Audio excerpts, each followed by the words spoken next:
Olá pessoal, professor Wilson Cândido voltando com mais um vídeo da série Autismo Azul e de Todas as Cores, tendo como referência o meu livro Autismo Azul e de Todas as Cores, lançado em 2018 pela Paulinas Editora, que hoje já tem 10 mil exemplares espalhados por todas as cidades do país, né?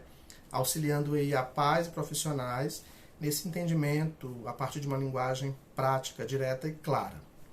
Hoje conversando sobre autismo e a importância do objeto de transição. O que é isso?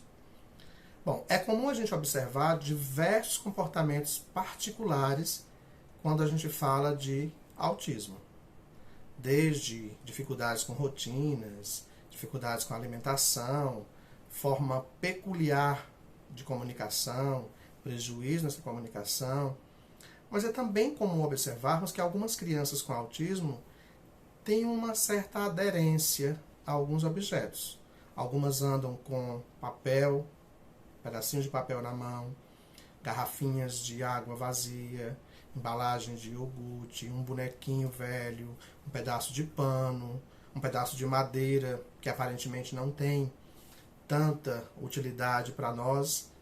Algum objeto é comum a gente observar em muitas pessoas com autismo, em se tratando de criança e adolescente mais ainda. E isso às vezes incomoda a família, que não quer que a criança ande com aquilo na mão, incomoda as pessoas que não querem que a criança fique com aquilo enquanto está nesse ou naquele espaço. E eu venho dizer para vocês que não se incomodem, que respeitem, que não supervalorizem, que não tirem da mão dele, que não forcem que ele funcione diferente. Esse objeto que ele segura na mão é chamado objeto transicional ou objeto de transição. Mas o que é isso? Vamos lá. Quando a mãe tem o seu bebê, ela passa um longo tempo em casa, às vezes 4 meses, 6 meses. Tem mães que passam até mais tempo só se dedicando àquele filho, desde os cuidados básicos de higienização, de alimentação, de aconchego. Ela passa tanto tempo com esse bebê, estou falando de qualquer bebê, não estou me restringindo apenas ao autismo.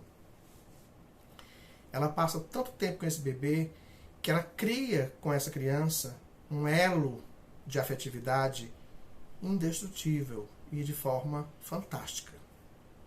Mas chega um momento em que essa mãe precisa se ausentar, precisa voltar a trabalhar, precisa sair com mais frequência para fazer outras coisas, além do cuidado com o filho. E naturalmente a criança transfere essa quebra desse elo, dessa presença contínua da mãe junto dele, ela transfere para alguém ou para um objeto como forma de proteger-se, como forma de se cuidar, como forma de manter-se emocionalmente organizada. Então, esse objeto transicional, que essa criança naturalmente faz, leva essa criança a sentir-se segura na ausência da mãe. Isso acontece naturalmente e de forma inconsciente. Então, eu vou dizer que esse objeto de transição, ele é de grande contribuição para o desenvolvimento emocional da criança, independente de ser autista ou não. No caso do autismo, é muito recorrente e nos incomoda. É nesse objeto de transição que elas encontram o apoio. Elas se sentem seguras, elas se sentem protegidas. É o apoio necessário quando se deparam com a necessidade de separar-se fisicamente de sua mãe, com quem ela exerce uma função fantástica e um elo afetivo inquebrantável, bem como são também formas de consolo, de autorregulação, de tentativa de autorregulação que as crianças utilizam frente a situações de negativas, de frustrações, a questões novas, ambientes novos, aquilo que é inusitado e que ela ainda não conhece. E em se tratando do autismo, isso é muito necessário porque esse novo, essa situação nova que eu não conheço ainda, pode ser geradora de desconforto que traz comportamentos desorganizados, tá? É importante entender que o objeto de transição representa a passagem do bebê de uma etapa em que ele forma apenas um com a mãe, um só com a mãe, a uma etapa em que ele está em relação com ela, separado, distante. E esse objeto, essa outra pessoa, ou esse pedacinho de papel, ou esse bonequinho, dá a essa criança uma sensação de conforto. Isso é muito defendido por Winnicott. A importância que isso tem. E a gente muitas vezes se incomoda, a gente quer que a criança deixe o objeto de lado. Mas o que fazer quando ela se apresentar dessa forma? Olhar para o objeto, se for o objeto do hiperfoco dela, chamar a atenção para o objeto no sentido de colocar esse objeto dentro das atividades que você quer trabalhar. Incorporar esse objeto à atividade que você está propondo. Você vai ter muito mais retorno da criança do que se você exigir que ela deixe de lado, que ela coloque no chão, que ela coloque na bolsa. Ela não vai funcionar desse jeito se você acha que vai estar enganado e vai dar, né, uma frustração em você por não conseguir chegar onde você quer. Outra estratégia, a primeira é você agregar o objeto à atividade que você está fazendo. A outra estratégia é você chamar a atenção para uma atividade qualquer sem reforçar aquele objeto na mão dela. Você vai oferecer atividades onde ela possa ocupar as mãos, ou ela possa desviar a atenção para outra coisa, que ela vai botar o objeto na perna, vai colocar do lado da mesa. Até esquece do objeto, mas você deve lembrar-se que não pode mensurar, né? Não pode nem sequer mensurar que isso seja necessário enquanto estratégia para que eu desvie, faça com que ela deixe de lado, e nem posso citar esse objeto durante esse momento. Deixe que a atenção dela se volte para a atividade, que ela vai deixar o objeto de lado.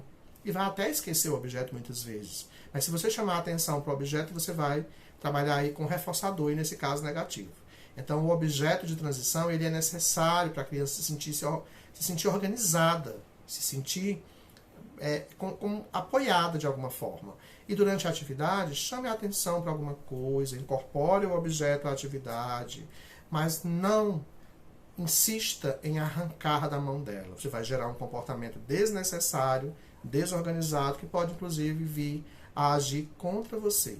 E não é isso que você quer, né? Você não quer uma situação de desconforto, você quer uma criança organizada que possa produzir e cada vez mais, né, participar de situações que são importantes a ela. Então o objeto de transição ele acontece com qualquer criança. Só que as crianças neurotípicas vão deixando facilmente esse objeto em algum lugar. Elas transferem isso para outras situações. A criança com autismo tem um tempo mais prolongado de rigidez com esse objeto, que requer de nós um olhar e uma atitude flexível para não virar aí um tirano nessa ação de impor coisas que nos interessam e muitas vezes não interessam a ela. Autismo e objeto de transição. Um objeto necessário que serve de apoio, que serve de consolo, que serve de reorganizador de comportamentos quando ela muitas vezes se depara com frustrações ou coisas diversas que ela não sabe como lidar. Ou quando ela se vê distante da mãe, que mesmo inconsciente ela tem ali um elo afetivo imenso, mas que precisou ser transferido para alguma coisa para que ela mantivesse organizada quando a mãe se apresentar ausente. Esse é o nosso vídeo de hoje, mais uma vez falando de autismo azul e de todas as cores, abordado nesse livro, né, de forma clara e numa linguagem acessível a qualquer leitor. Eu sou o professor Wilson Cândido, sou terapeuta ocupacional, sou professor universitário, sou escritor e esse é mais um vídeo da nossa série para vocês. Abraços e até breve.